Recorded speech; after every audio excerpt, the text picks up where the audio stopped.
This is Writing It, the podcast about academics and writing. I'm Rachel Gordon. Here we aim to make the process of writing and publishing a bit more transparent and a bit less overwhelming. Through conversations with editors and academics at all stages, from full professors to graduate students, independent scholars, and postdocs, we share stories, lessons, and helpful habits from our writing lives. Hello, if you're enjoying Writing It or feel like you're gaining some new insight or tip about academic writing and publishing, we sure would appreciate your taking a moment to rate and review us, and it also helps other folks find us. Today, we're speaking with Laura Yares, who is an assistant professor of religious studies at Michigan State University. Her research and teaching focus on Jews and Judaism in modernity, with particular interests in Jewish education. She is the author of Jewish Sunday Schools, Teaching Religion in 19th Century America, which explores the gender dynamics of 19th century supplemental Jewish education and the ways that women and men who pioneered the field sought to recreate Jewish education as religious education. And the book was just published by NYU in their North American Religions series. So congratulations, Laura, on that. Thank you so much, Rachel. The writing of that book will probably come up in our conversation, but we're talking with Laura today about a subject that affects many of our listeners, and for others might be something they envision in the future. That is writing while parenting. So I'd love to ask you, Laura, about how having children changed the writing part of your academic career. Well, thank you so much, Rachel. Thank you for having me on the podcast. This is a subject that is certainly near and dear to my heart, having published now my first book as a mother of two children.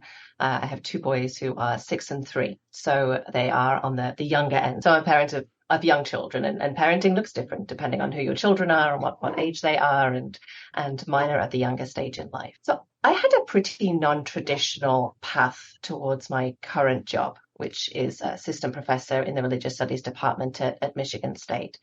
So I finished my PhD when I just turned 30. And at that time, I was single. I'd just gone through a divorce, and I was offered a job in a place where it would have been really difficult for me to build a life as a single Jewish woman.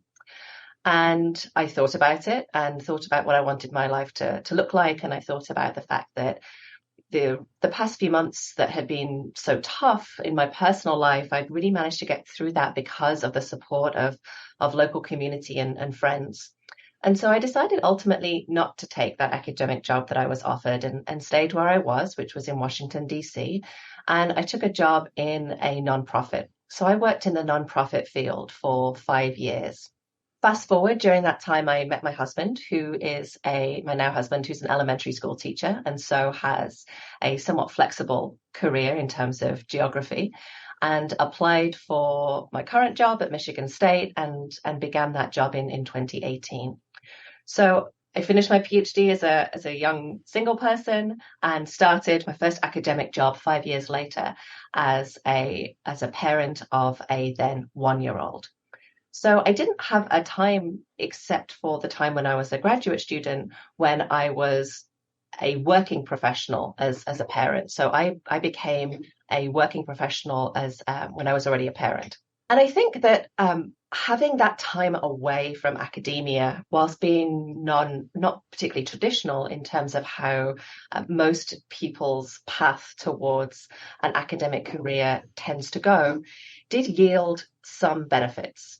So what I brought into my work when I came back into academia from my time working in a nonprofit field, which was the job I worked in had a very sort of corporate business-like sort of atmosphere to it.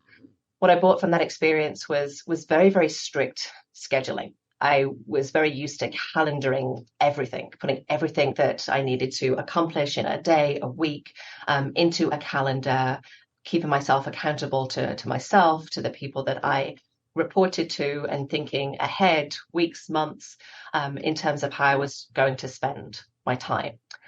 And that's something that I carried in when I came back into academia and still do today. So I use my calendar very, very deliberately. I block my writing time on my calendar. I block all of my appointments and my children's appointments. And I schedule everything that I'm going to need to accomplish. And that helps me keep on top of a lot of different things. My children both have some very complex health needs. So we do a lot of doctors and therapy appointments, and calendaring very, very strictly helps me accomplish that.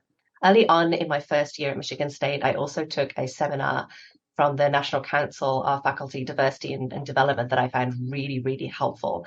And that seminar emphasized starting every semester with a plan for what was to come over the next weeks and months, and putting into that plan everything that you would need to accomplish, not only in terms of your professional goals, but also your personal needs, what you needed to do around the house, what you needed to do in terms of taking care of children, or other caregiving responsibilities, but also the things that you wanted to accomplish personally, the things that would bring you personal fulfillment, whether that was taking a yoga class or weeding your garden or whatever it might be. And I think what I took away from that seminar, in addition to the idea of thinking ahead and planning out everything that you wanted to achieve, was really giving myself permission to think of achievement beyond just professional accomplishments, but also think of taking care of my family and taking care of myself as all things that should get billing on the calendar. And from that point on, I have made sure that something that I always put in my semester plan is something that brings me a lot of fulfillment and makes me feel healthier and better about myself, which is exercise. So really scheduling time for exercise. And it's so easy, I think, as a parent to be so taken up with all of the needs of your professional responsibilities and then taking care of the children. It's very, very, it can be very, very easy to forget to take care of yourself too. So lots of scheduling and having a plan for every semester, and remembering to write myself into that plan too. Are you an online or hard copy person? I do tend to I make a Word document Okay. with Right. with bullet points and a lot of contingency time as well. Mm. Build in a lot of contingency time because especially with kids, things always turn out differently to the way that you expected. Yeah, and what happens too, because we're not robots, so I'm assuming sometimes it doesn't go exactly to how you calendared it. Does that produce a feel bad situations, or what is that? What happens when you don't follow the calendar? So of course that always happens. And I think something really, really important to remember whenever you are putting together a calendar, putting together a plan is to build in contingency time, right? To not schedule yourself to every single second, to have realistic ambitions about what you can achieve, and build in overlap time for when things do go wrong, and give yourself permission to not always be successful, and know that what is important is not necessarily checking off every box on your to-do list, but getting up the next day and doing the best that you can. You know, some of our listeners might be those type of people, and at times I've been this way where they're like, I think I'm someone who can actually hold all of this in my head. And maybe at times many of us can. Anything you would say to that person about why you might encourage them to consider this type of system? Yeah, I find this system really, really helpful because I think putting everything down on paper, whether it is the physical piece of paper or a Word document or calendar, whatever it might be, forces you to have a very, very realistic sense of what kind of goals that you're setting yourself, and whether they're really realistic and achievable, and whether you are making time for all of the aspects of your life that you need to take care of: personal, professional, familial, friendships, whatever it might be that exercises a claim on our time and to bring us joy. They all deserve a place on the calendar.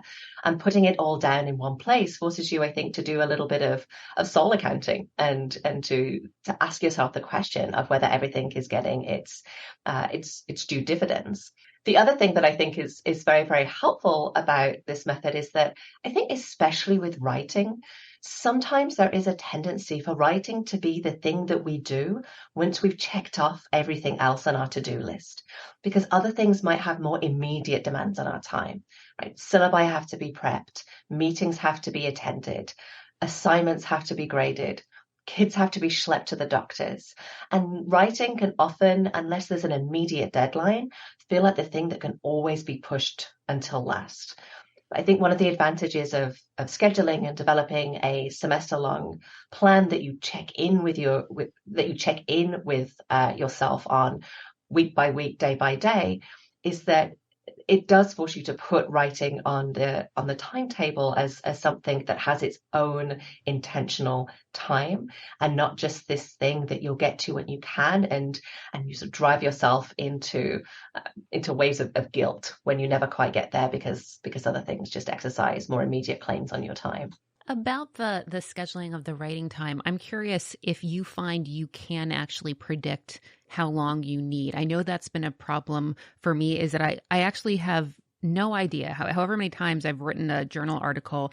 I just can't predict. And sometimes it's taken me much quicker than others. What I do know is when I have a sort of satisfying feeling of a good amount of writing having gotten done, either because actually a good amount of words got on the page, or I have that feeling that some conceptual move was made that feels like a development in the piece. So that, when I have that kind of satisfying feeling, I feel like, all right, I did my writing work for this morning session or today. But what about for you in the whole knowing how much you need or predicting how long a project will take? That's a tough nut for any of us to crack. I think for me as a parent of two young children who also works full time and takes on other side projects in addition to my full-time job as well, the reality is that everything gets the time that it gets, and sometimes that's all I have to give. And while I certainly recognize that feeling of feeling like I have done the conceptual work that I want to do, and that is really the ideal, sometimes things have to be done when they're done. And I think one of the things that having children forces you to do is stick to the time that you have available. So at 3 o'clock every day, my children need to be picked up from school, and I can't sit at my desk waiting for that conceptual clarity to come, because I have to pick my children up from school, and that's the time that I have. I will say, though, that one of the things that I do increasingly believe in is the value of what in Jewish tradition we might call a shemitah, letting things lie fallow, right? And so building into writing time for things to lie fallow, time when I'm not writing, but I might be thinking, or giving some time just to sort of lie dormant and for realizations to crop up. So one of the things that I do build into my calendar time is finishing a writing project in advance, giving it a shemitah, letting it lie fallow, and then coming back to it, because so often that is the time when those insights occur. I think another way of achieving that goal is sending it out to a writing buddy or somebody who is a reader of your work, because while they are reading it, similarly, you're having that time to let it lie fallow, to give it a little bit of a shemitah. And so that when you have the conversation, or you read the feedback of whoever has been reading your work, you've allowed some of those ideas to germinate. I don't think there's any right answer to that question. I think one of the realities of academic writing is that you can always do more. And when a piece comes out in print form and you get that book in your hand, or that published edition of the journal in your hand, I certainly always have the experience of feeling like, oh, I could have said more there. There was more that I wanted to say. I could have clarified that point better. But at some point, things also just have to be done, and continuing to think about ways that you could drive the conversation forward is for me what propels the next project. Yeah, and I love the way you put that about giving it, time to lie fallow. Also, the act of sending it out. I know I've had the good fortune of being able to share work with you, and you've been a brilliant reader of my work. But even just sending it out seems to be the thing that sometimes makes me think, oh my God, I can't believe I just sent that to Laura. It's now obvious to me that it was stupid of me to have written X, Y, and Z. And, sending it out makes you think about the reader a little bit and their experience with it, which can be helpful for like another changed perspective on the material. I know you kind of alluded to this, but I'd love to hear more about what helps you find balance in your writing and parenting. Yeah. I love the idea that you think that I've struck the chord of finding that balance. You know, when you wrote to me and said that you were interested in having this conversation with me for your wonderful podcast, what immediately came to mind was a wonderful poem by a British poet called Stevie Smith. And the poem is Not Waving but Drowning. And the poem is all about a person on the shore who is watching somebody in the sea, and they think that the person in the sea is waving to them, and in reality they're drowning. And it's a beautiful poem, little bit depressing, but it's a beautifully written poem. And it was a very interesting moment for me to receive your email, because it struck me that in that moment, wow, Rachel thinks I'm waving, but I feel more like I'm drowning. Having said that, in thinking about this question, there are certainly some things that I think have enabled me to be writing productive over the last 5 years since I started my job at Michigan State and came back into academia, even despite COVID. And there are a number of things I think that it is very important to say in that regard. And the first thing I think is really important to say is that resources help. So I want to begin by acknowledging my privilege. I have a tenure track appointment at a large state school, and I teach a 2-2 course load. And having those opportunities gives me time to write that might not be afforded some of the listeners to this podcast based on the kinds of appointments that they have and the kinds of teaching load that they carry. So I teach 2 classes a semester, and that does free up time for writing. And I think it's really, really important that we acknowledge that. Something else I'd like to acknowledge is that I had my first child in 2017. And so everything that I have been able to access as a mother, accommodations around paid parental leave, recognition of the challenges of being a working parent, I'm really standing on the shoulders of people who have gone before me and have worked to make those accommodations possible. Women who did not have paid parental leave and who have fought for younger colleagues to be able to have access to those kinds of resources. I've also really benefited from having women in positions of leadership who have really advocated for young scholars and young female scholars and young mothers in particular, because they themselves know how hard it is to be a parent of young children and also be productive as a scholar. So I have in my current position at Michigan State, I have a dual appointment, and both the chair of my department of religious studies, my friend and colleague Amy DeRogatis, and the program director of our Jewish studies program, my friend and colleague Yael Aronoff, are both wonderful, fantastic female scholars who are also parents. And I have felt very mentored by both of those friends. And in many ways, they have advocated for me as I have sought to achieve all of my goals, both as a mother and as a scholar. So during COVID, for example, Yael was able to utilize some of the funding that we have in our Jewish studies program to get a course release for all of us who were caregivers, particularly caregivers of young children. So I really think it's important to acknowledge that sitting here in 2013, we're really benefiting from the work of generations of not only women, but many, many women who have made sure that I've been able to access things like release time when I had a child, and course release time during COVID as well. So those structural things really do make a difference in terms of how productive that we're able to be. And those resources, the reality is in academia, are very, very unevenly distributed.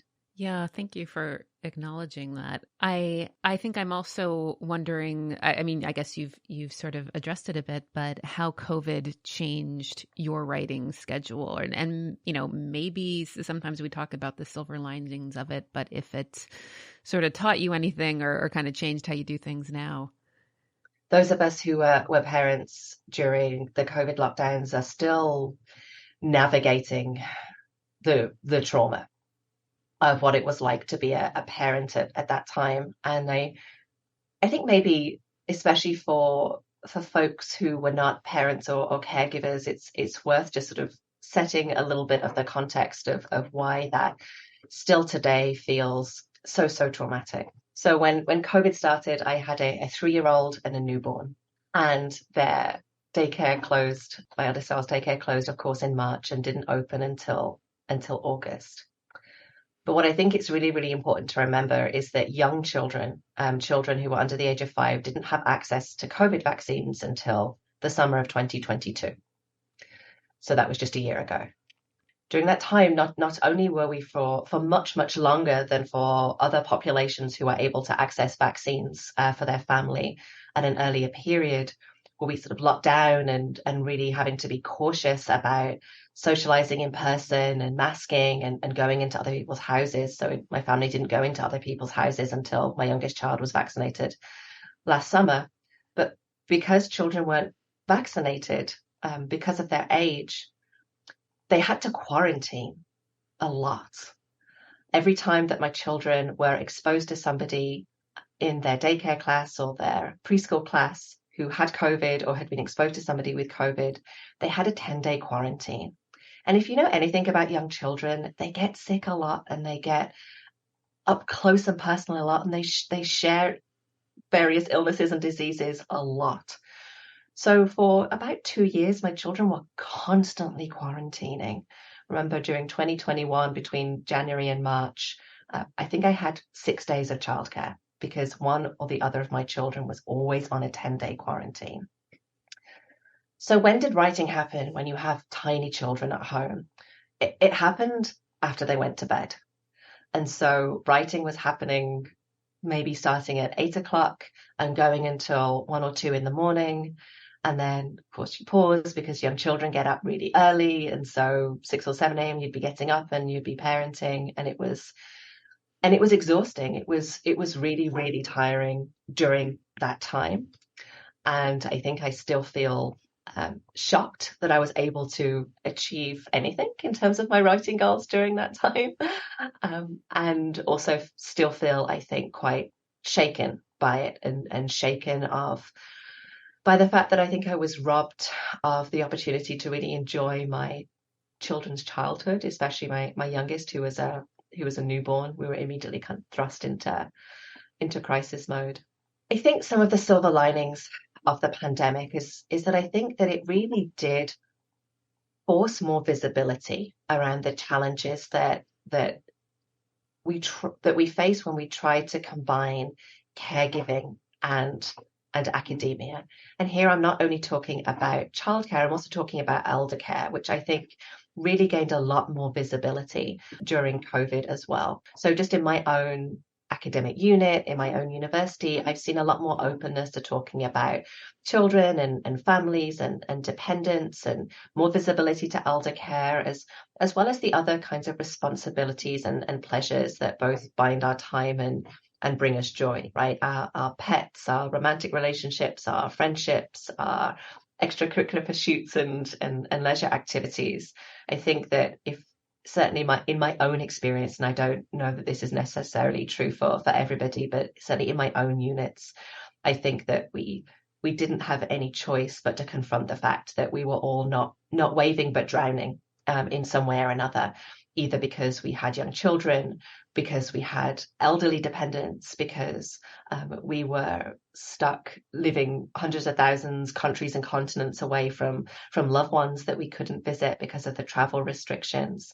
Because I think we were all drowning in that moment. It did force conversations about the fact that we are our whole people and that we can only be successful when we are able to fulfill everything that we are responsible for and have to do and that bring us joy. Yeah, that's a really good point about the pandemic having raised awareness, and I think even making conversations around those caretaking topics more acceptable. I'm wondering I don't know if you used to hear about this, but I don't have children, but I would hear from colleagues who have children. I think especially women really would say that, they felt like it often wasn't as acceptable to talk about their caretaking or family responsibilities, that it was sort of a taboo subject. And again, I kind of think that was maybe especially for the women. And from what I heard, I think some people felt like men might have even gained points when they mentioned it, and sort of the reverse could be true for some women academics. But I think now bringing that up or letting people know this is part of your life or part of your responsibilities, reminding them has become a little more acceptable. I think so. I think COVID was a collective moment when, as I said, we were all drowning and we all had no choice but to kind of throw our hands up in the air and say, this is hard.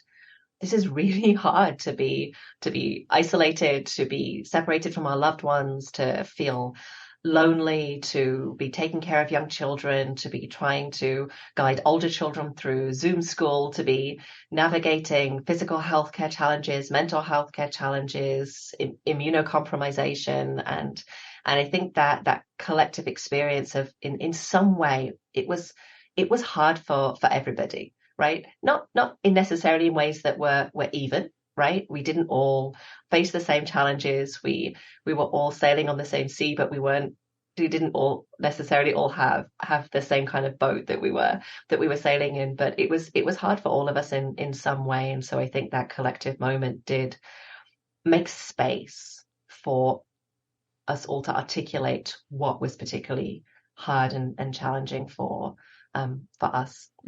Yeah. So what does your writing day or writing week look like now? Yeah, so I think that one of the things that makes writing different as a parent, particularly as a parent of young children, is that evenings and weekends are pretty much off limits. Very, very little can be done when you are with your children in the evenings and the weekends. So I typically start my working day at somewhere like three or four, depending on how I negotiate pickup responsibilities with my spouse. He's an elementary school teacher, and so he has his own dismissals to be taken care of. And then it's it's a kind of whirlwind of getting everybody fed and bathed and read stories to and into pajamas and bed. And by the time that is accomplished by usually 8 o'clock, I have very little energy left to accomplish much. If anything, I'm taking care of emails. I'm maybe reading some new literature in my field that I'm excited to read about. But that's really not when my creative time is going to happen. That's not when I can achieve any writing, and certainly not on the weekends either. During the weekends, my children need my time, and that's not a time when I can be taking time away from them and working. Sometimes when I explain that to friends who don't have children or other kinds of caregiving responsibilities, the response is something like, "How do you get anything done?" And I think actually having that limited availability actually does force you to get things done, because I have a very limited window of opportunity, and so things have to be achieved, and I have to be very, very strategic about how I achieve them. So one of the things that I have started doing that has been very, very productive is only doing a very, very limited check of my emails in the morning and answering things that need to be answered immediately. Professor, I can't get access to this material. Okay, here you go, right? Things that can be resolved quite quickly, and everything else gets flagged for a later time, because otherwise you can kind of get sucked into the email back and forth, the correspondence, the administration. And then I've noticed about myself that mornings tend to be my freshest time to write and to be creative. And so having done that initial email check, trying to schedule 2 hours every morning to work on my writing projects, to read, to take notes, to engage with literature, to meet my writing goals for the day, and then spend that time in the afternoon to devote more time to taking care of correspondence, emails, lesson planning, administrative responsibilities, and that kind of thing. And it's been very, very helpful for me to kind of block that time out for writing at a time of the day when I know that my brain is going to be at its most active, and really try and use the afternoons to schedule meetings and other kinds of administrative labor so that everything can get its time on the calendar. Yeah. So to get concrete about this, it sounds like that might just be maybe that's 2 to 3 hours a day that you really have for writing.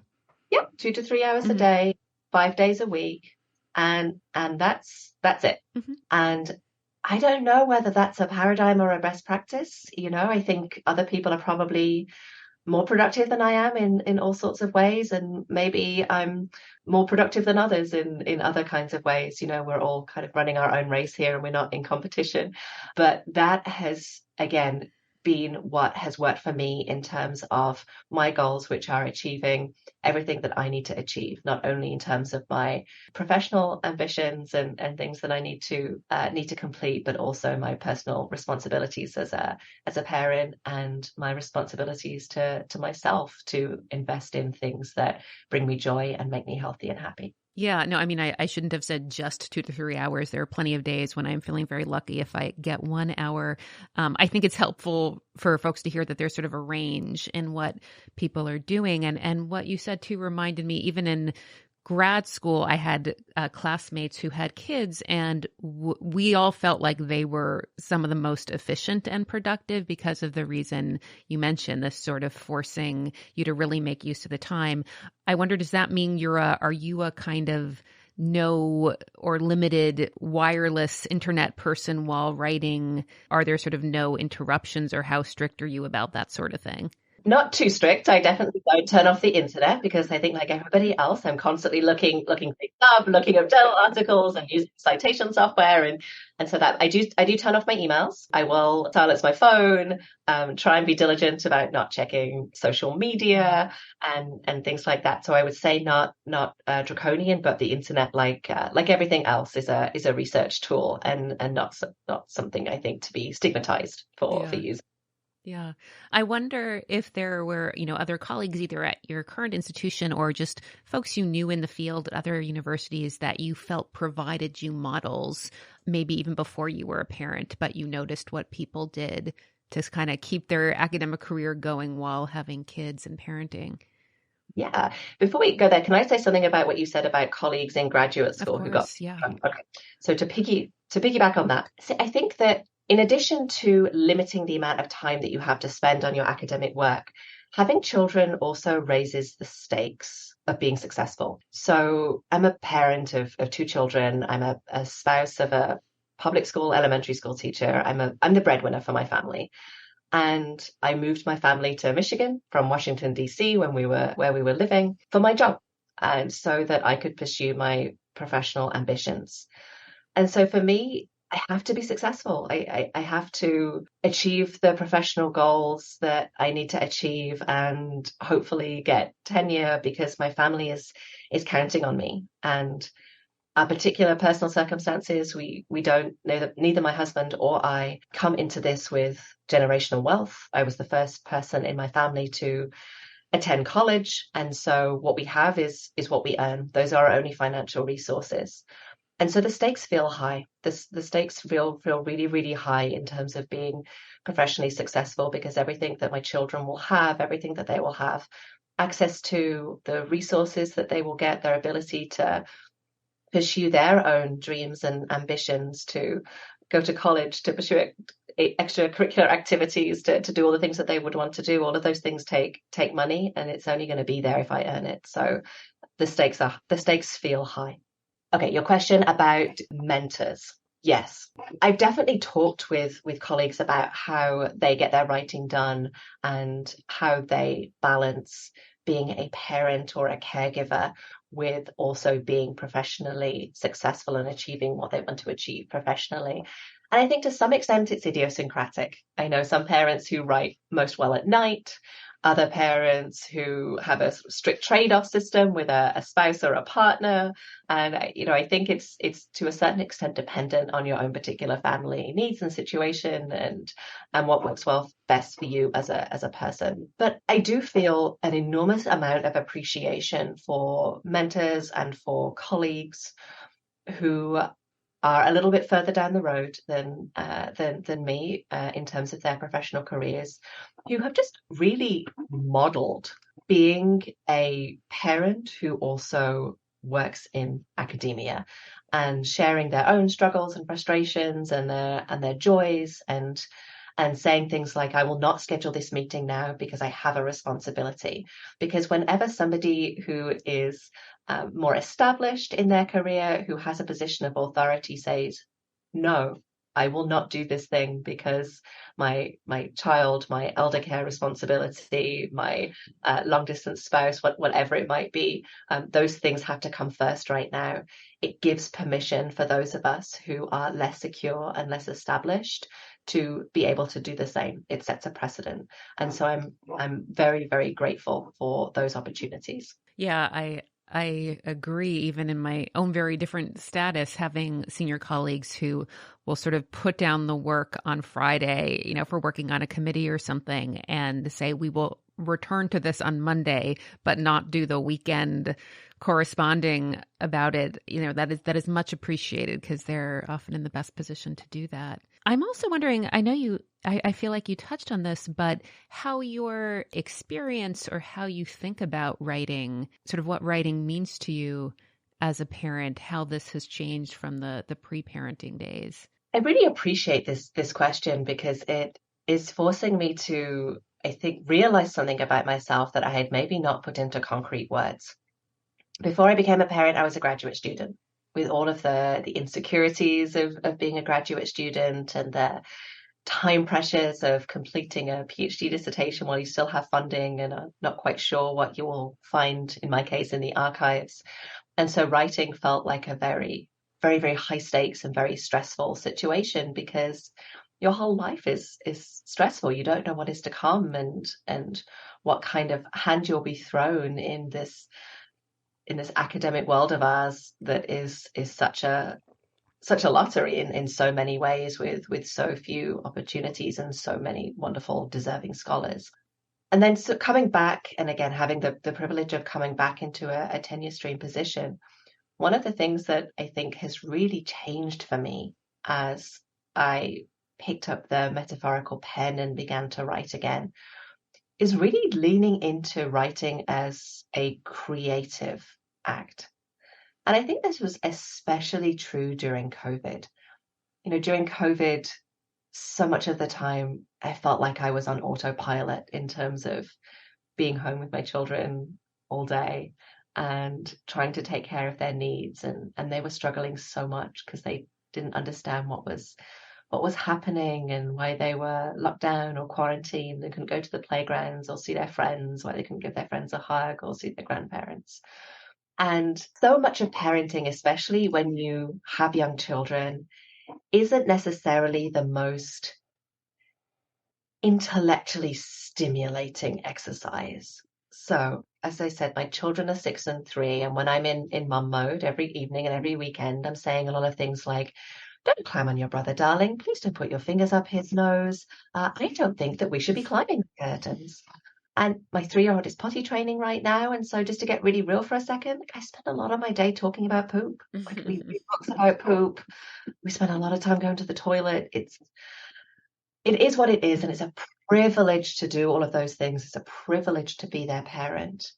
And then also when I'm able to come to my writing and to think about using a different part of my brain, right, that uses a very different set of topics and vocabularies to sort of just relish that time where I can be in a different kind of mode, having a different kind of conversation and speaking to a different kind of audience about a different set of topics feels refreshing in a way that I don't remember it feeling when I was in graduate school. To me, a really important turning point that I remember in learning to think about writing as a more creative exercise, as an opportunity for me to be creative, came in a seminar that I took part in that was run by the AJS, the Association for Jewish Studies, for women and trans and non-binary folk during the summer, and run by Laura Liebman, a colleague of ours who is a wonderful mentor and a wonderful strategic thinker also about how to do humanities work and write in particular. And one of the things that Laura really encouraged us to do in that writing, and this was a prompt based on the textbook that she used, which was Wendy Belcher's How to Write Your Journal article in 12 weeks, was to read literature in our field, not only to learn about what content was being presented, but also to take time to think about, to savor the writing style the different authors used. Think about what resonates with you, think about how they write introductions, how they structure their work. And I don't know if I was just late to the game or really, really naive. But I don't think anybody had ever told me to read with attention to thinking about what I enjoyed about the way that people wrote as opposed to just trying to cram the content. And that was really kind of eye-opening for me because it gave me permission then to start really paying attention to the way that I write and to think about writing as a creative act. And I want to be candid, I don't think that I necessarily do this in a superlative way. I don't think of myself as nearly as talented a writer as some of the people that I read, but also I think that's the point of creativity. You don't have to be a perfectionist. You don't have to be perfect at a creative act to get fulfillment from it and to feel that it nourishes you in some way. You just have to be in it and to be immersed in it. And so thinking about writing not only as instrumental as a means to an end, as a means to translate research or data or to kind of check the box on the tenure and promotion file, but as the thing that I do that is probably my most creative thing as a person who doesn't naturally tend towards the creative. I'm not a knitter or a painter or those kinds of things that do not come very, very naturally to me. I work, I parent, I exercise, and I see friends and have a social life, and there's not necessarily a lot of time for anything else in my schedule right now. And so really leaning into writing as something that I do that is creative has allowed me to see it as rejuvenating in a way that perhaps it wasn't before. Yeah, I really appreciate that reframing of writing, especially because as academics, we do so many things like grading, writing recommendation letters, picking up assignments and tests that are important, but, don't always feel creative. And so this, our other writing can sort of fill that outlet. I wonder, do you feel that in book project 2, you are approaching that in a more creative writing way? Definitely. I think one of the things too that I have really valued having come back into academia after spending time working outside of the academy is that, in other kinds of organizations, you very rarely get to completely own what you write. So I work for a nonprofit, and anything that I wrote would have to go through so many screeners and editors before it could ever see the light of day. My immediate supervisors, the marketing executives, the branding folks. And so anything that I wrote as an op-ed or a grant application or whatever it might be, very, very rarely looked like what I wanted to say. And the opportunity that we have as academics, particularly those of us who work in the humanities, as you and I do, to own our writing and to say what we want to say. Of course, we have the reviews, the critiques, and the feedback of peer reviewers when we submit journal articles and books, and that is not to be taken lightly. That's very, very important, and that helps us to do our best work in many, many ways. But I think we really do have just such an incredible amount of freedom in comparison to other industries to own what we write and to write what we want to.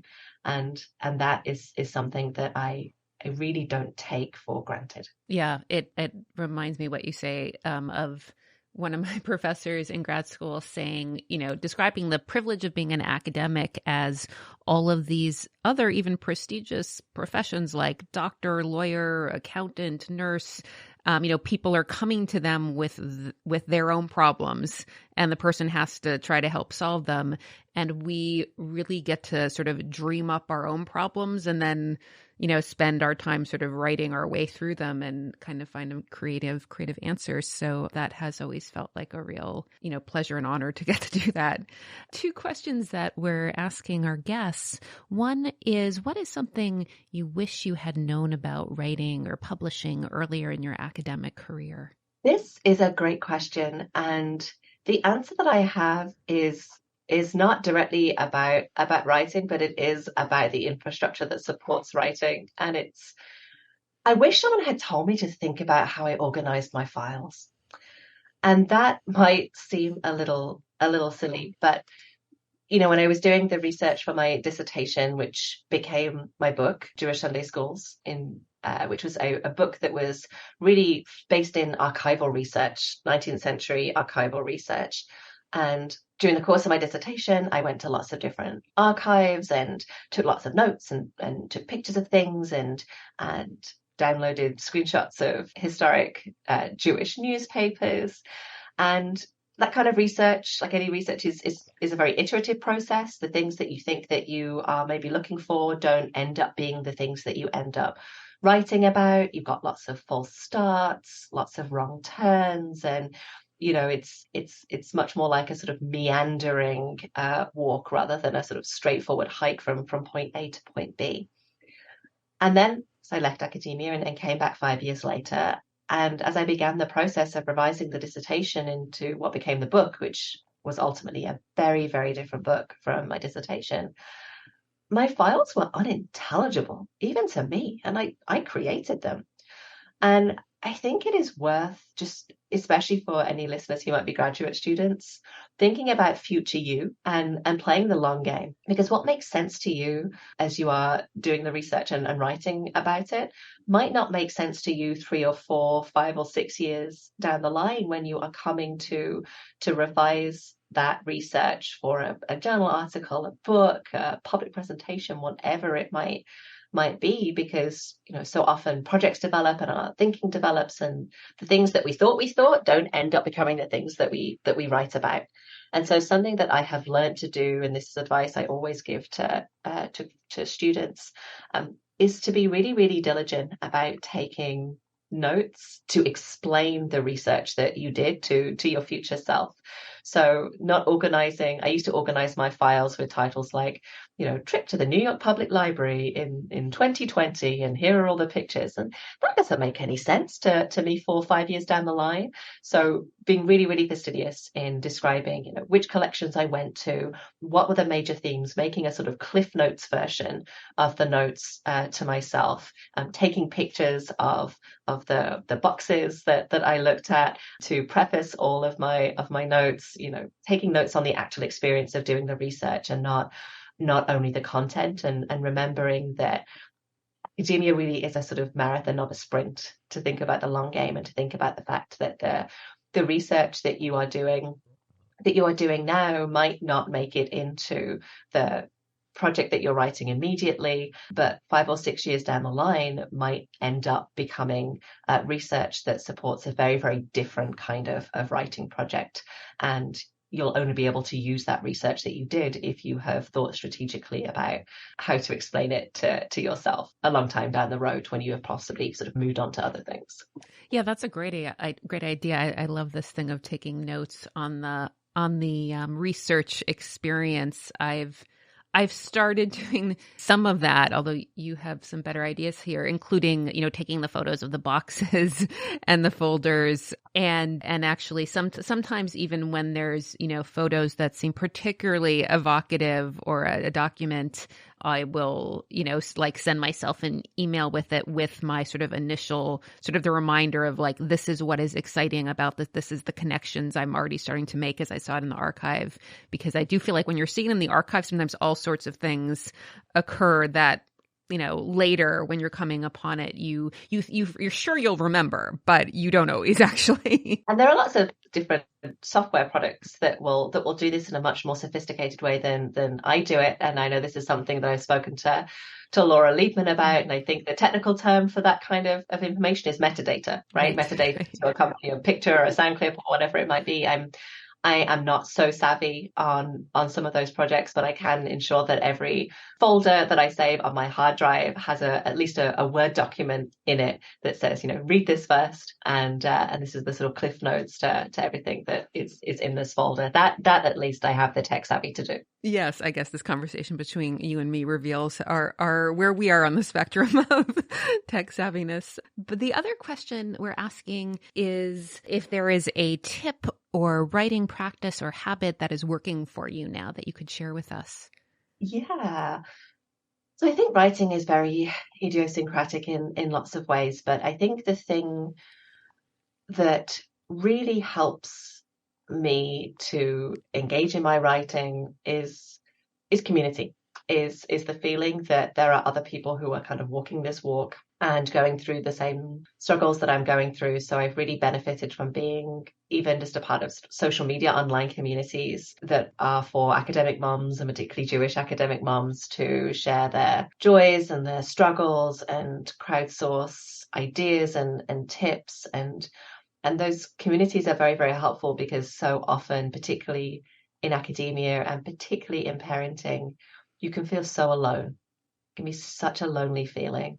I think one of the peculiarities of parenting while being an academic is that they say it takes a village to raise a child, but as an academic parent, you are often asked to move your family away to places that you had never imagined yourself living, and where you have no village and where you have no community infrastructure. And depending on your resources, there may be very few opportunities to visit family members or have family members visit you. So that is my case. For example, my family are in the UK. I live in East Lansing, Michigan, which is a wonderful place to live, and also not somewhere I had imagined myself living. And financial constraints make it very, very difficult for me to visit my family or for them to visit me. So that village that in other kinds of jobs might be geographically proximate isn't necessarily the case when we have moved to new locations. And so having those virtual villages, those sort of networks of community members and friends who understand what it is like to be in this strange job that we call academia, living in places that we might have never imagined ourselves living, and trying to do the best we can to raise our children and be their parents and aunts and uncles and grandparents as well, has been really, really helpful.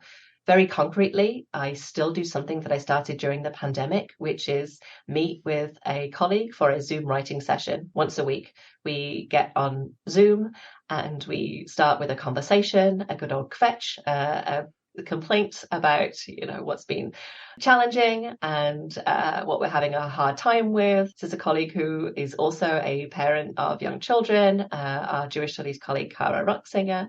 And it is lovely to sort of get that kvetch out and to have that point of connection, and then to say, okay, what are your goals? State our goals, mute, and get on with it. I think the loneliness of academia can feel acute sometimes, and parenting can be a very, very lonely business too. And so any opportunities that we have to find community and to sort of travel alone together can be something that can just give you the boost of energy and joy that you need to sort of get back to it and put words one in front of the other on the page. Yeah, I love that in part because it is what we're trying to do here with making the academic writing experience less lonely by having these conversations about things that we don't always talk about. But that this is a great example of how to do that, even if you're not geographically close to a friend, to have that kind of Zoom coffee work date. So that's a great idea. Thank you so much, Laura, for spending this time with us.